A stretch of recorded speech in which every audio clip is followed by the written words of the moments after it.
and welcome to another My Music. Today, I'm going to be speaking to the wonderful Holly, who's beside me here, but actually she's in Ireland. So, actually I'm going to have to swim across the water now to talk to her, or maybe we can do it visually and virtually through the mechanism of the interweb. Who knows? Let's have this video first and then we'll find out.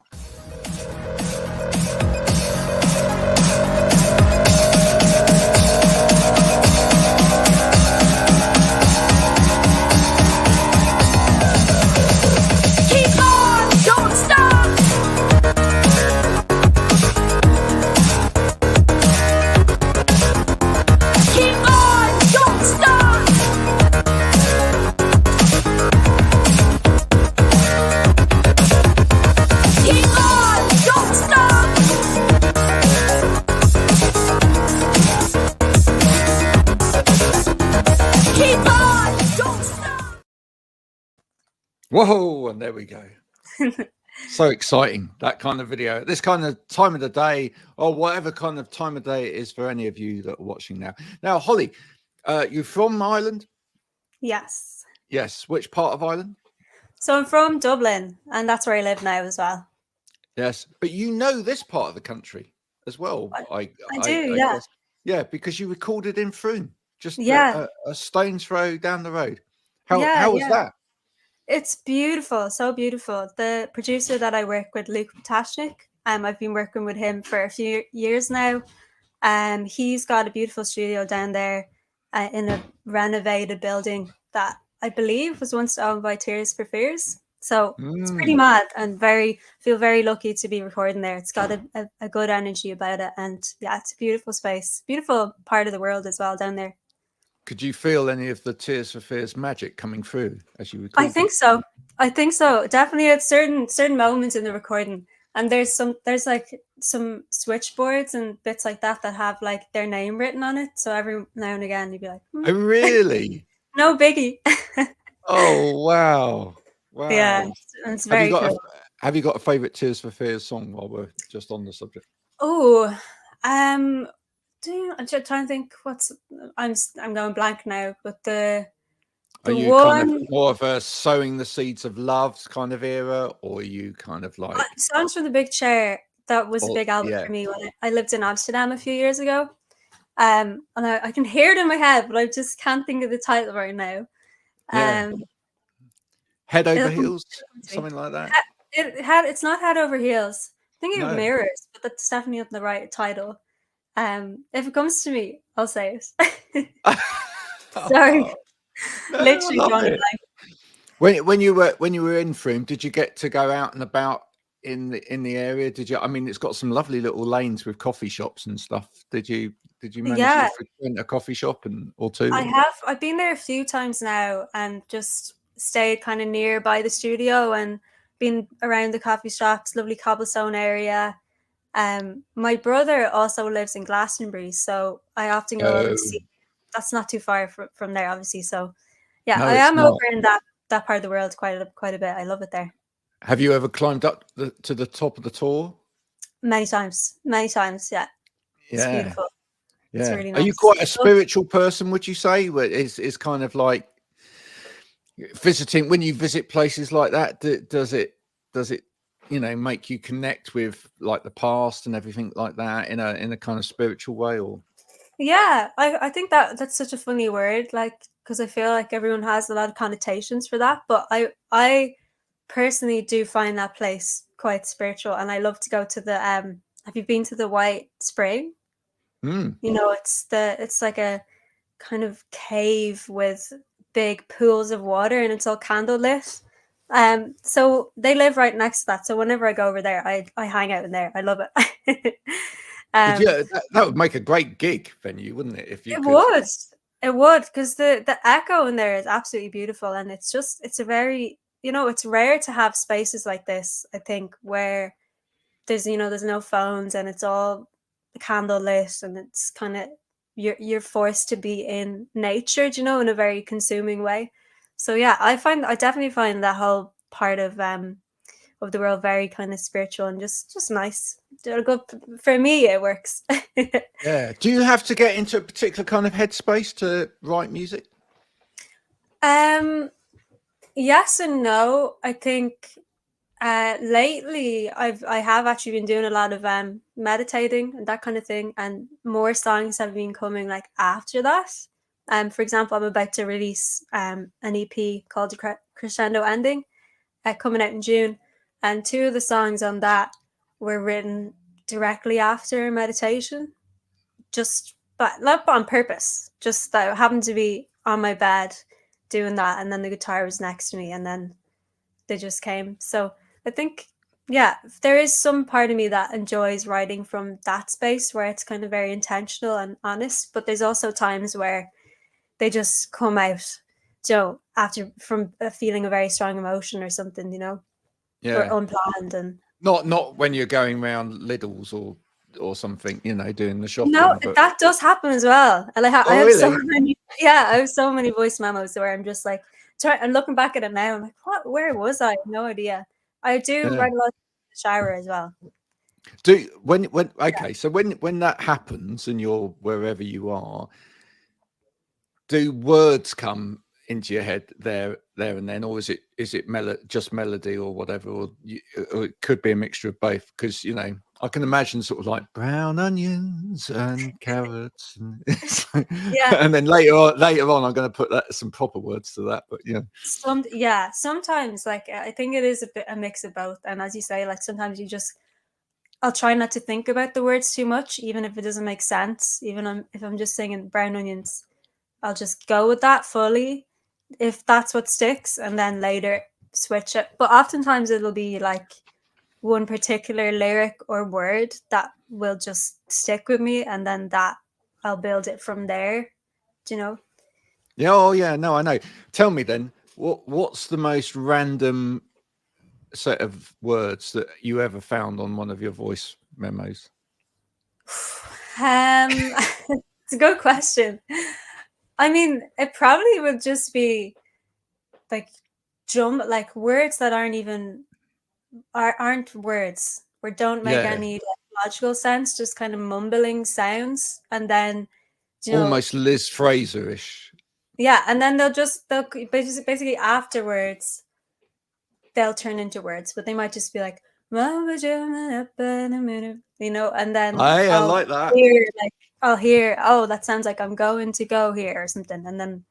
But a lot of the time, I'll just try and leave it as open as possible, especially when I'm not in a space where I can write. So then it's more flexible afterwards, Yeah, and once you've got those little notes and you start to work them up, do you always tend to gravitate towards a guitar or whatever to start working them up, or? Yeah, at the moment, yeah, I would say mainly I've got a little nylon guitar that I feel really connected to.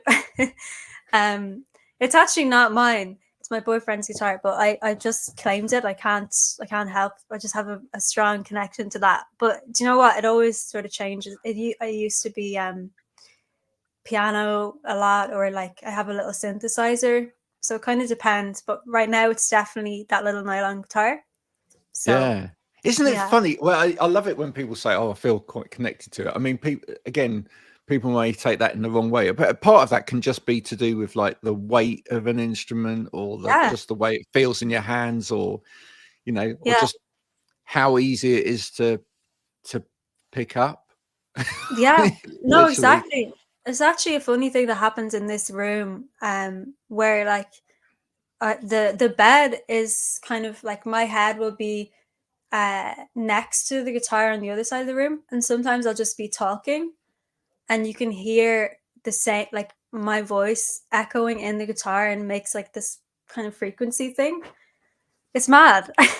It is It's just mad. Yeah. it's just because of the resonance of the guitar. When I talk at a certain pitch, will like blend with I don't know how it works really, but I do feel connected to that guitar, and in this space it works really well.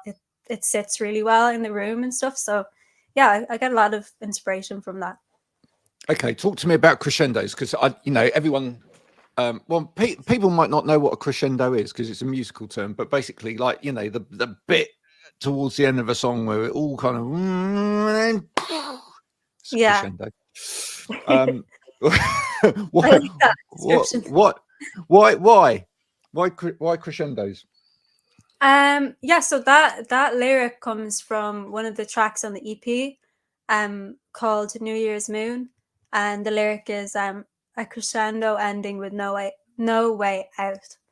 And Ooh, basically, I just really love that image because the song is about looking out the window and seeing the moon and it being on the cusp of the new year and kind of having all those like ideas of, oh, I need to be a new person, need to be, these New Year's resolution things that happen every single year. Basically, that song is a little bit of a like, do you know what? I actually don't know what's going to happen. I'm going to try as much in that moment to let whatever's going to come to me happen without pre planning it.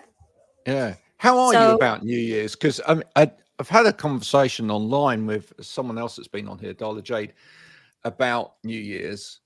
hmm, We're both of the same opinion. There's a lot of people that really look forward to New Year's and New Year being like, they have a deliberate kind of sort of mindset kind of thing around New Year's. I'm going to stop whatever I'm doing there and I'm going to start this and whatever else. And both of us were saying that sometimes we feel quite sad New Year. Um, yeah, that it's kind of like that. I suppose as a 52-year-old now, you kind of every New Year you think, how many more have I got? Um, which is daft because I may have loads. yeah, I'm But sure you will. you kind of start to wonder, how many more of these you're going to have, etc. But also, I guess there's an element by which you know is everybody going with you into the same kind of Mm. philosophy or the same kind of track next year? I guess. How do you feel about New Year's? Well, I think, yeah, what I was saying about like those expectations that earlier, like that is definitely something that I always face every New Year's about, you're trying to kind of plan your year ahead and even with music, like when you're going to release stuff and things like this. I do think there's a lot of pressure, which doesn't actually really make sense because nothing actually changes. I mean, it's a No. calendar year, but in reality, it's just like maybe we're shifting into the end of the winter or maybe the beginning of the winter in some countries, and then like there's not really a really significant thing in reality. So I definitely I'm just trying to get more comfortable with taking everything day by day and letting stuff happen without overthinking every single thing about it. Yeah. Are you So a big overthinker? I definitely have been in the past, yeah, 100%. But I'm getting better at, as I said, just letting things happen and trying to be open to things that you don't understand or don't expect rather than Yeah. planning everything. Can you feel that you hear that in your music, that letting go? Yeah, I think so. I think with this latest EP, I'm touching that. So there's definitely, I don't know what's going to come next now. I feel a big creative burst is coming and it's kind of stewing to something else. And one of the tracks on that EP, First Prize, kind of touches on that specific thing of it's about trying to kind of hold hands with the unknown and the uncertainty of stuff while having like obviously the fear of that, but also accepting it and trying to embrace it. So yeah, I'm definitely trying, but as I said, day by day. Yeah. In terms of stylistically and musically, is there anywhere you don't feel that you've gone yet, which you want to explore? It's a good question. I'd say I like love artists that are very have really stripped back records like Low Melda. I don't know if you know them, or even Adrian Lanker in some of her songs. Like they're so stripped back. I'd be curious to do maybe even just some of the singles I've released already in that way because Even though I love all the production that we do, and we've taken some of the songs to really amazing places, seeing that they actually come from just me and guitar, I would like to try and just capture very lo-fi, more Mm, lo-fi feel, I think, because I think some of the tracks it would suit that. yeah. Yeah, I think it's always an interesting thing to do, isn't it? And especially as you strip something back, just to see just how far you can strip it back as well. mm, Yeah. yeah. It's I it's mean, definitely a challenge, like, but yeah. I know not everybody's a fan, but did you ever listen to the last U2 album? no, I actually haven't. Right. Because that's literally that. It's kind of all of their songs really stripped right back to, how far back you can strip it. Yeah, Can you literally just have like a couple of notes in there, and then you know the very sparse vocal on the top or whatever, and that's quite cool in a way, especially when you've got a band that's got become very well known for a yeah, particular sound. I yeah. think it's quite an interesting project and thing to do. Yeah, and it's the same goes for really producing something up and taking it to a direction that you didn't see, for example, like a remix or something, like um but yeah, I like the idea of reworking tracks that are already out there, giving them Yeah. new lease of life. But if you did that, would you look at different instruments as well? Yeah. Yeah, I mean, I'm so comfortable with the guitar, but so maybe it would be interesting to kind of branch out a little bit. I have been seeing lots of videos of people with harpsichords, and I think that would be a nice way. It's a nice thing to experiment with. I think it would work sonically, but I just have to get my hands on one. Yeah. That's the thing. What you need to do is, raid a museum or Yeah. work. Maybe maybe you could do it. Here's a good idea, because I've known musicians do this. Maybe what you can do is you can do it as a heritage project Oh, with a museum. Yeah. yeah, So you get to play the instruments. They get to have recordings which are using these instruments, and you know, you can even yeah, get your hands on some grant money. yeah. See, that's smart. That. That's a good idea. Yeah. Yeah, no, it's definitely would be. I'd love to experiment with more instruments because I think they also make you use your voice differently as well. Depending on what the sound of the instrument is. So yeah, that's a good idea. I'll take that on board. What's your favorite song that you haven't written yet? Um, what's my favorite song from someone else? Haven't written yet. Yeah. Um, well, I really can't stop thinking about Adrian Langer because I just saw her perform maybe it was last weekend, and it was honestly one of the best live gigs I've ever been to, and she's got so many songs that I think are really beautiful. But I really enjoyed her song "Not a Lot, But Forever." It was gorgeous, like chamber of voices there singing it, and it was just stunning. Honestly, so many of her songs, I can't. It's hard to even put a Could we choose get her one. together with you? Could we get her together with you to do a song? Do you think? Could we I make that I, happen? I would do it. I do it in a heartbeat. But you know what? I'm actually just happy to like sit there and consume and be in awe because I really think there's just for that in my experience I haven't been moved that much musically in a long time. So it was really a blessing to see her, and yeah, big inspiration. Yeah. Tell me, what in terms of what you're planning to do for the rest of Hmm. 2024, is it continue to release EPs? Are you trying to do more live work? Where are you trying to go? Yeah, so I mean, I'm still kind of figuring it out. I'm a baby artist, so it's a lot of baby steps right now. But the first goal is to get this next EP out in June. It's coming out on the summer solstice, so on June 20th. And Oh, then around that, I'm also doing uh like a headline show in Dublin, which will be my first one on the 8th of June. And in advance of that, I'm doing a good few support shows for artists like Morgana and Pierre. They're Irish acts here. So I'm just trying to kind of build up that momentum, I guess.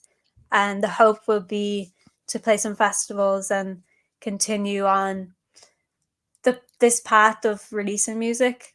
I definitely want to get back in the studio. There's more songs there to be recorded, so that'll be a goal, I'd say, in the next few months after the EP. If you're releasing it on the summer solstice, do you think we need to get you up on Stonehenge for that? Or I mean, you know, you Yeah, could have a little stall by the side of the road. You know, like at that time of yeah, year, they always have the people selling strawberries. You could have like sign that says strawberries and Holly Munro. yeah. Um, That's cute. that would be nice, wouldn't it? You could perhaps shoot a little video of like people stopping for their strawberries and sort Yeah, of joining you for a little song fest at the side of the yeah, road. that would That would be be nice. lovely. I haven't actually thought about what I want to do on the actual day, but it's a special day, so I think something like that would be nice. Yeah. If not Glastonbury, I mean, there would be plenty of people in Glastonbury probably willing True. to take part in something on a day like that. And if you know That's someone in the very area, true. Yeah, good it would idea. it probably Full of makes sense. ideas. Yes. Let's get if you do come to Glastonbury for that, let me know and I'll perhaps come and Yeah. join you as well. I think Oh, that would be brilliant. It's only up the road. yeah. It's only Love only a that. few miles away. Thank you so much for coming talking music today. Yeah, thank you so much. I really appreciate it. No, it's a pleasure. So let people know one last time. EP that's coming out. EP Tell us is all coming about it. out. Yeah, so the EP that's coming out is called Crescendo Ending. It's coming out on the 20th of June, the summer solstice. And yeah, the songs on there are all about spirituality and connection with people, connection with yourself. And it's a very chill EP. And yeah, I think that's it. And what we I'm need drawing people another to blank. do. Yes, Hmm? absolutely. What we really need people to do is to pre-save that as well. That's the That's really true. important thing. That's very true. Yeah. Yeah. So So I'll have never forget that. I have an EP pre-save link on all my bios if you want to check that out. Yeah, do that, folks, because you know, ultimately that's the thing that really helps the artist. Because you know, once you've done that little bit of effort, and it isn't easy, is it? Pre-saving, it's not as No, easy as it yeah, should be. Right? yeah. I talked about that with an artist the other day. Oh, yeah. Yeah, You know, and they said, "Oh, have you seen the video of J-Lo trying to pre-save her own music? It's hilarious. If you haven't seen it, you should check it out. It's hilarious because she just couldn't do it. yeah, But please do make the effort, regardless of yeah. how the platforms are. Do the pre-save and follow Holly as well. That would be nice. That would And be if you great. appreciate the music when you listen to it, please do go and let Holly know. Go and comment on her. There's a video as well for the lead song already on your YouTube channel. Yeah. Is there not? Do go and make a comment. Nice comments only. Nice comments. You can leave bad comments if you like on my YouTube channel. That's fine, but not on Holly's. That's not allowed. All right. So please do go and support. Thank you so much for coming in. As I say, I'd love to see you sometime there. Do you have any gigs planned for 2024? Are you playing live anywhere that we can So people yeah, can come just see? those ones I mentioned, not in the UK right now, but in Dublin and in Cork. I'll be playing a good few shows in May and June. Okay. Well, if you're watching people that run the cheese and grain in Frome, Holly's there Oh, a lot anyway. Just get her on, would you? If you're yeah, that putting, would be in fact, if you're a band and you're watching and you're putting a gig on at the Cheese and Grain, you'd like Holly to support, just let her know. That would be great. Let's get that, make that happen. There you are. yeah, And then you can revisit, have your cup of coffee, play a little gig, spread a little more love, and people will come and flock to see you, and it would be wonderful. Thank you so much, folks. This Thank has you been a so wonderful much. Holly Munro. Do go and check out her music. It's absolutely fantastic. I will be back soon with more My Music. I'm doing 3 of these today, recording 3 of these today. If you've liked this, if you've enjoyed this, then please do go and share it with all of your friends and family. If you haven't, well, then we've wasted 25 minutes of your time. That's not too much. You know, go and make that bacon sandwich or whatever it was that you were going to do instead. Until next time,